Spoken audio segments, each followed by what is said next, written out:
3 of the biggest reasons you are struggling to lose weight right now and how to fix it. Hey team, and welcome to this week's episode of The Inspired Show, the show that's dedicated to helping you become the best version of yourself, mentally as well as physically. If you're not subscribed to the channel yet, please do so to keep updated with all the latest episodes. If you find today's episode helpful, please give it a big thumbs up and share it with somebody who may also benefit as well. In the captions down below is access to our free community where you can get your calories done for you, your steps done for you, and a place where you can ask questions, get support you need, and all our social media handles where we post every single day, different content to help you get into shape. In this week's episode, we're speaking about 3 of the biggest challenges that hold people back from becoming the best version of themselves. And if you can overcome these 3 challenges, your weight loss journey is going to be 10 times easier. I speak to hundreds of people each and every month, and a lot of people are really struggling to lose weight. And when we get into the weeds of things, these 3 things always crop up. So the first thing is the all or nothing mentality.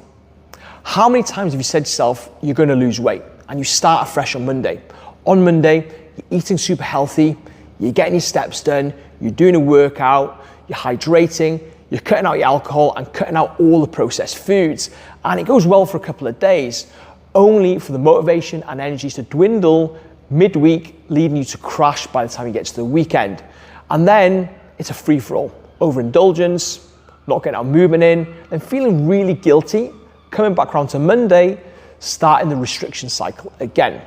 So if you're in the all or nothing mentality, we need to really step away from that, because if you keep doing the same thing over and over again and expecting a different result, that is insanity. So if you're the type of person that is always going all in and you know you fail, then we need to take it down a notch. And what I want you to actually focus on is, instead of trying to change everything at once, just change one thing at a time. And I know a lot of people want to see results straight away, and they feel by changing everything at once, they are going to get better results. But if you keep faltering and failing with that method, then you're just spinning your wheels in the mud and you're making no real progress. You're much better off taking a step back, focus on one thing at a time, and then building it up over time, because at least then you can build some consistency.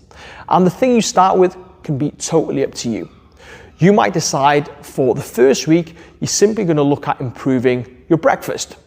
You might start the day off with a nutrient-dense breakfast, high in protein, that's going to keep you fuller for longer, and you're not going to worry about anything else during the week. If you end up eating healthier around that and you get more movement in without any pressure, that's a bonus.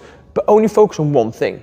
Or you might say to yourself, this week I'm going to focus on my hydration and focus on getting 2 to 3 liters of hydration in every single day. Or it might be focus on your steps, but just pick one thing. Now, once you box off that one thing consistently, day after day, for at least 10 to 14 days, then look at adding something else in. So for the first 10 to 14 days, if you've been focusing on your breakfast and that's coming on really, really well, then you might look at your lunchtime meal. Do that for another 10 to 14 days. Then you might look at increasing your steps. And what you're doing then is you're layering these habits on top of each other, which are going to compound to give you the results that you want. And that way, it's not just a quick fix of overhauling your diet and movement in one go, it's actually ingraining these daily habits and rituals that are going to get you where you need to be. The second biggest thing for a lot of people is their sleep. Like, how many of you guys have poor sleep or lack of sleep? Now, this is problematic for a few reasons. One, if you're not getting enough sleep or sleep quality is poor, then that's going to really impact the levels of hunger that you have.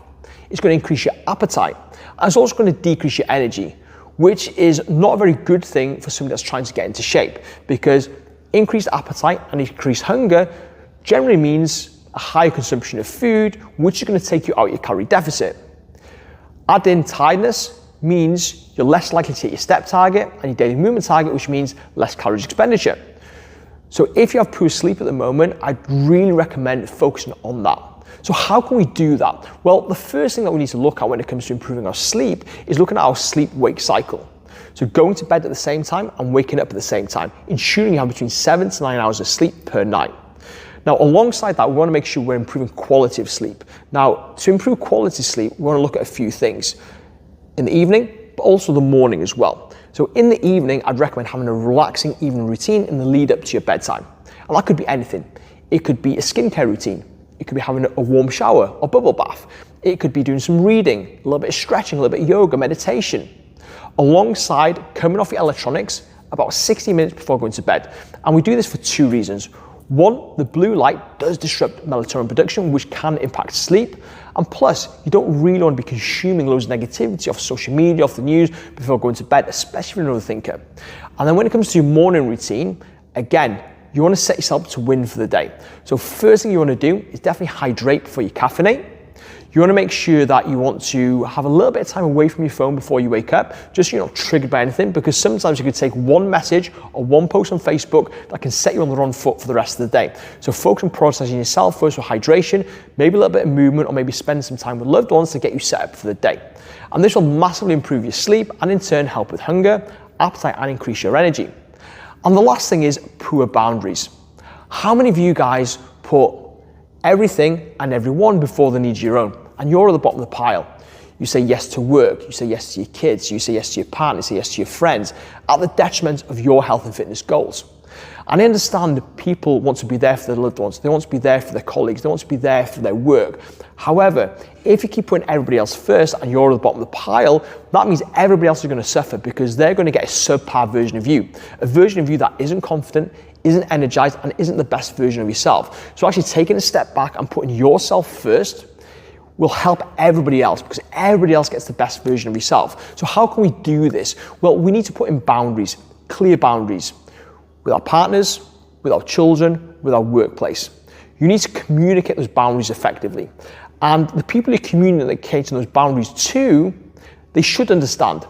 If they love and care for you, they will understand the reason why you're putting the boundaries in, so you can improve your mental and physical health, and as a byproduct, they benefit from that as well.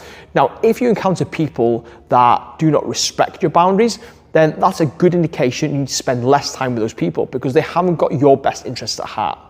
Now, people don't need to understand your boundaries and your journeys, but they do need to respect it. It's your life and it's your journey, and you need to put yourself first, because if you don't, you're always going to struggle to become that best version of yourself. Now, out of these three, which one do you think you need to work on first and foremost to get the results you want?